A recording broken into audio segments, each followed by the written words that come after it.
Officer Rick Daniels had patrolled the city streets for nearly 12 years.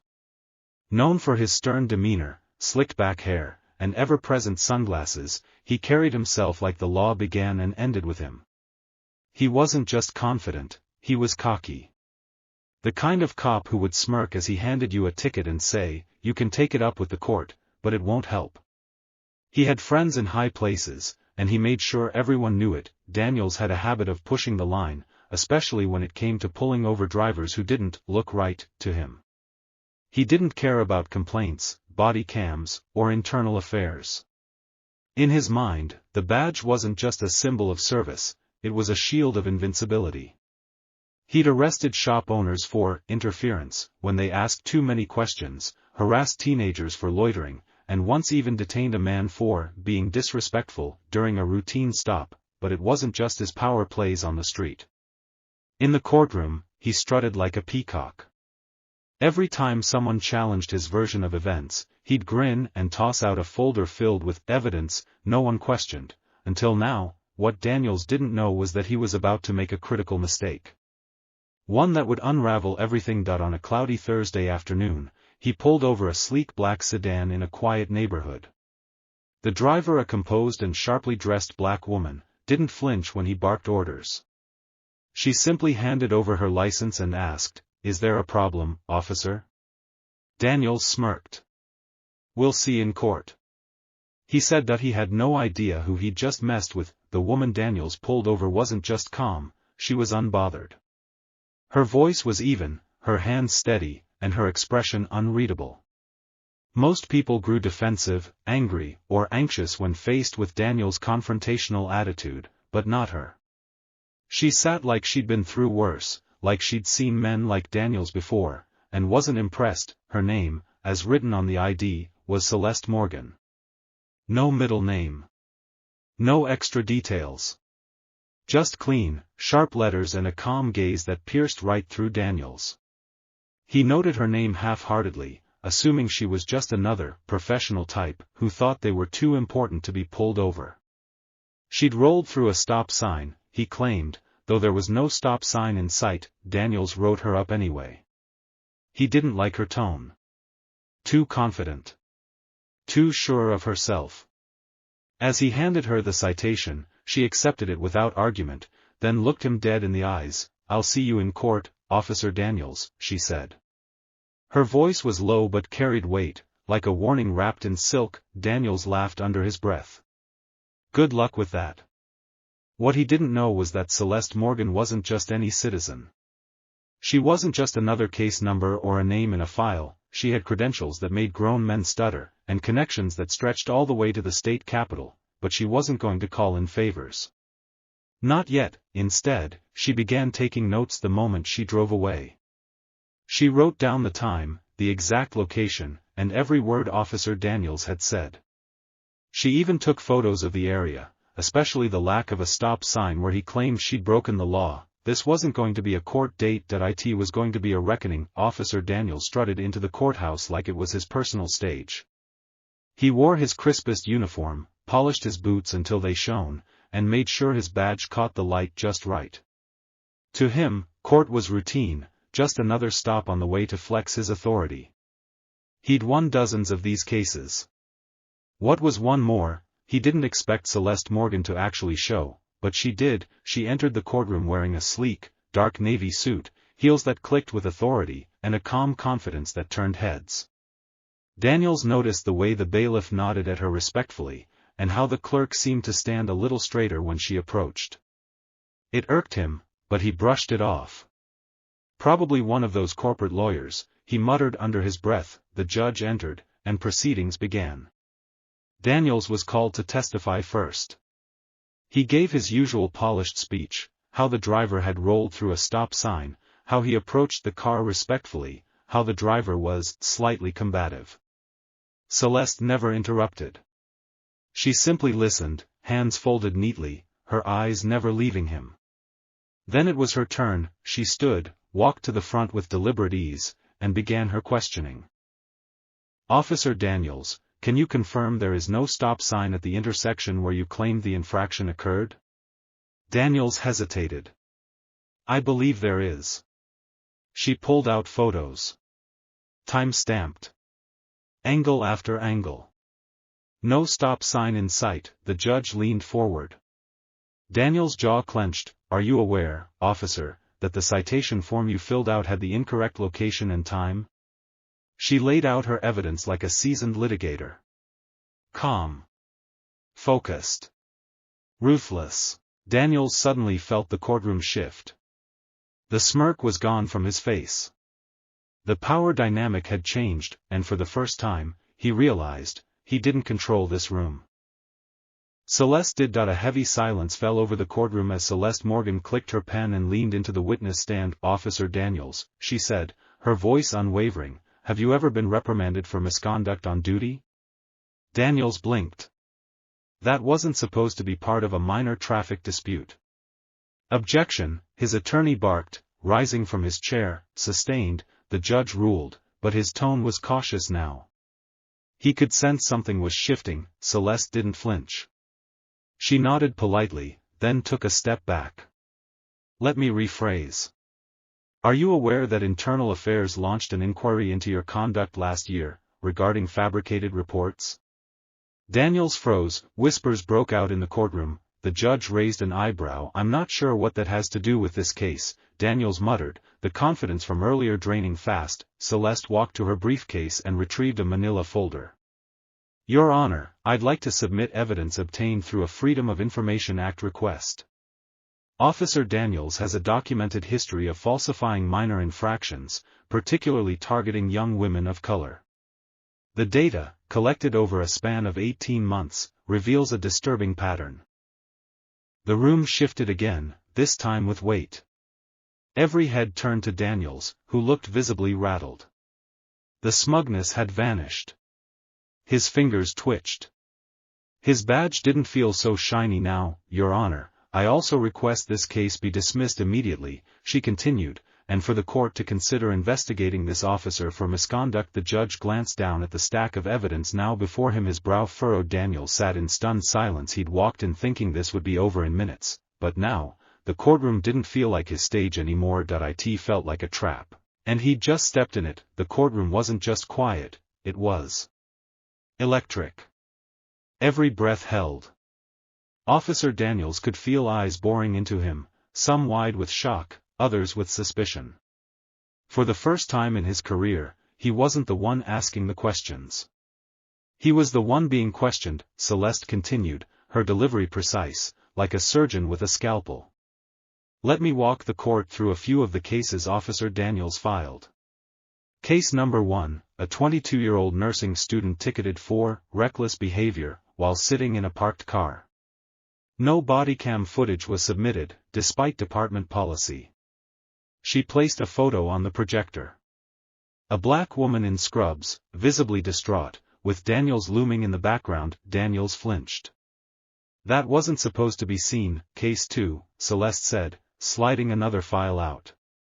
A mother of 3, pulled over for a broken tail light that mechanics later found to be completely functional. No written warning. No citation. But somehow, a misdemeanor charge was filed. The judge now leaned forward, scribbling notes. The prosecutor sat frozen. This wasn't a traffic violation case anymore, it was an indictment of character. Daniels' lawyer whispered furiously into his ear, but he barely heard it. His mind was spiraling. How did she get all of this? Celeste finally looked up, locking eyes with Daniels. You thought your badge made you untouchable. That you could walk into any courtroom and people would just believe you. But today, we deal in facts. The audience murmured again. Some people shook their heads. Others leaned back, stunned. Daniels looked to the judge, then the bailiff, as if searching for a way out. But there wasn't one. His carefully built facade was crumbling, and this woman, this calm and brilliant woman, was the one holding the hammer. Just when Officer Daniels thought it couldn't get any worse, Celeste pulled out a small black folder, its edges worn from years of handling.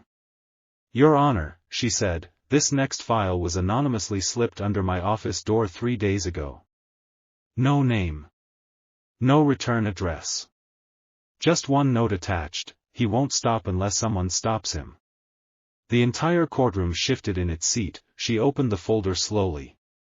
Inside were copies of internal complaint forms, email screenshots, and even a blurred photograph that showed Daniels, off-duty, grabbing a young man by the collar in a dark alleyway. The man's face was bruised. Daniels wasn't in uniform. No badge. No paperwork filed. Nothing. Daniels' face lost all color. That moment, the one he thought was hidden forever, was now being displayed to the world. Celeste's voice remained calm, but her words cut deep. This isn't just misconduct. This is a pattern of unchecked abuse. The kind that survives when no one dares to speak. Until now. The judge's face darkened. Officer Daniels, do you have a response to this evidence? Daniels opened his mouth, but no sound came out. His lawyer objected, claiming the evidence was inadmissible. But the judge wasn't having it. I'll allow it. If even a fraction of this is true, we are not just dealing with a questionable arrest, we're looking at a man who used his badge as a shield for tyranny. The air was thick with disbelief and disgust. Someone in the back murmured, finally. Daniels tried to speak. Tried to defend himself. But no one cared anymore. The image of a decorated officer was being replaced by the reality of a man who thought power meant impunity, and it was all falling apart, right here, in the courtroom he thought he controlled. The courtroom was now filled with a heavy, suffocating silence. It felt as though the walls themselves were closing in on Officer Daniels. His body trembled slightly, his mind racing for a way out, but it was clear, the more he struggled, the deeper he was sinking. Celeste, who had been relentless in her pursuit of justice, didn't pause.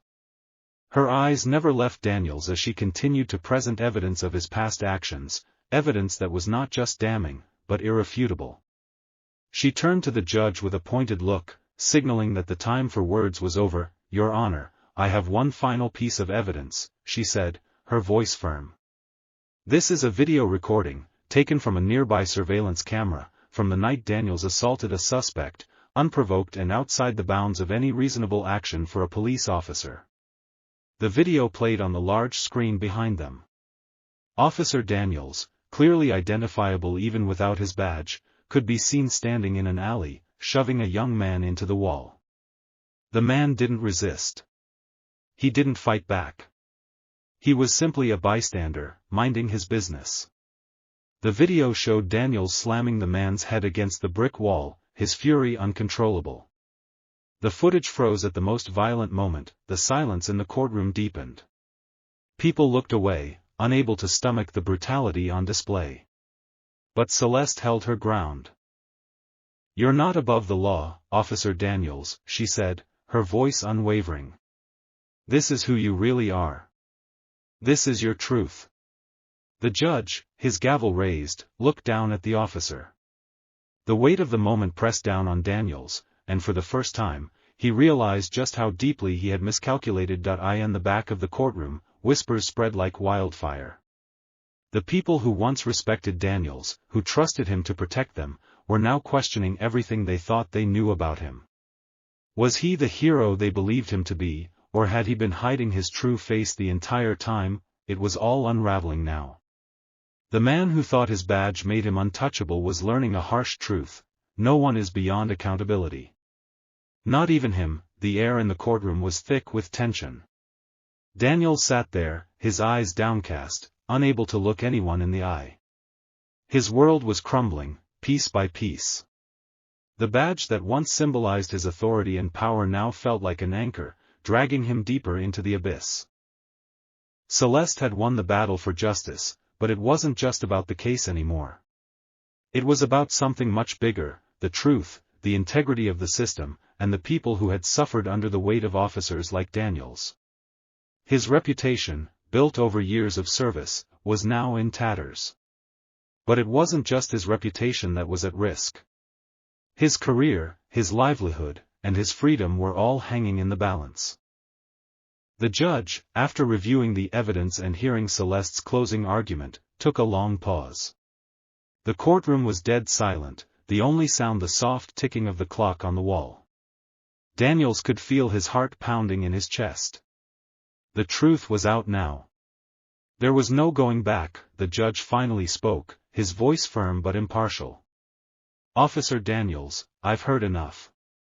The actions you've taken, violations of your oath, the abuse of power, will not go unpunished. You are hereby suspended without pay pending further investigation, and the matter will be taken up by a grand jury. The words hit Daniels like a ton of bricks. Suspension. Grand jury. He was no longer untouchable. He was just another man facing consequences for his actions. His mind raced, but there was nothing he could do. The decision had been made. Celeste stood up, her shoulders squared, as she turned to the judge with a brief nod. She had fought for this. She had seen the man who had once terrorized the community brought to justice. But this wasn't just a win for her. It was a win for every person who had ever been oppressed by someone in power. It was a victory for accountability. As Daniels was escorted out of the courtroom, his face red with anger and humiliation, the crowd erupted into applause. It wasn't loud or jubilant, but rather filled with quiet satisfaction, a sense of justice finally being served. Celeste watched him go, her expression unreadable. The fight wasn't over, but today, she had won. And she had shown everyone that no matter how powerful you think you are, no one is beyond the reach of justice. The days following the trial were a blur for Celeste. While the courtroom victory had been a significant one, the weight of what had happened didn't fully sink in until later. The news outlets were ablaze with the story: corrupt cop suspended after targeting female lawyer. The scandal was everywhere. Social media exploded, and her name became a trending topic, but the victory didn't feel like a triumph at first. Celeste was overwhelmed by a mixture of relief and exhaustion. The case had consumed her life for months, and now that it was over, she felt empty. The justice system had worked, but it wasn't just about that for her. It was about the people who had been hurt, the victims who had suffered under the weight of Officer Daniels' abuse. At work, things had changed too. Celeste's colleagues were congratulating her, but she could tell some of them were uncomfortable around her now. She had shaken the status quo.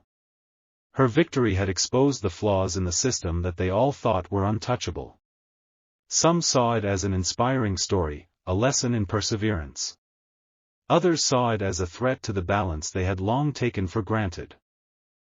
In the quiet moments of reflection, Celeste realized that this victory was just the beginning. It wasn't enough to take down one bad cop. The system needed reform. She couldn't stop here.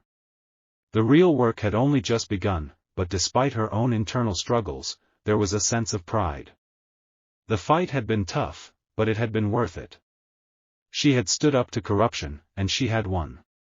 She had proved that even the most powerful could be brought to justice if someone was willing to fight for it. Meanwhile, Daniel's world was falling apart. His friends, once loyal, now avoided him. His fellow officers treated him with disdain. His career in law enforcement was over, and the impending grand jury investigation hung over him like a sword ready to fall. For the first time in his life, he felt truly powerless, but Celeste was focused on the future. She knew that one battle didn't win the war. And now, her eyes were set on the bigger picture. Celeste's life had dramatically changed since the trial, but she couldn't shake the feeling that she was on the verge of something even bigger. While Officer Daniels' suspension was a personal victory, she knew the real work lay ahead. She had exposed the cracks in the system, but it was clear to her that the cracks ran much deeper than one corrupt officer. The systemic issues she had witnessed in her own career couldn't be ignored any longer. She began working with a group of like-minded lawyers and activists who were also determined to bring about change together. They formed a coalition to challenge the deeply entrenched corruption that plagues law enforcement. Celeste's experience with Daniels was not unique. It was part of a broader pattern of abuse, discrimination, and unchecked power. It was time for that to change, but as she dove into her advocacy work, the challenges became more daunting. The more she pushed, the more she encountered resistance. Her colleagues, those who had cheered her on during the trial, now looked at her with a mix of admiration and fear. The system was fighting back. Powerful forces were at play, and Celeste knew she had to be prepared for whatever came next. Meanwhile, Daniels wasn't the only one suffering. His former colleagues were beginning to turn on each other. There was talk of even more officers being involved in corruption and cover-ups.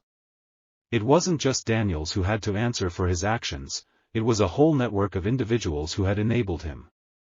The case was far from over, and Celeste was determined to ensure that no one got away with it. As Celeste walked into her office one morning, she paused and looked out over the city.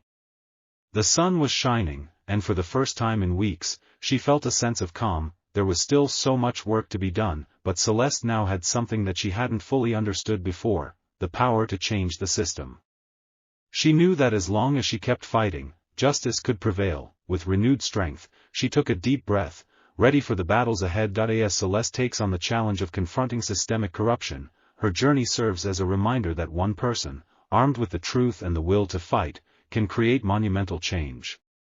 If you found this story inspiring, share it with your friends and family, and let's keep the conversation going about justice, accountability, and the power of standing up against the system. Don't forget to like, comment, and subscribe for more stories that challenge the status quo. Together, we can make sure that these stories aren't just heard, but lead to real change. Stay tuned for more.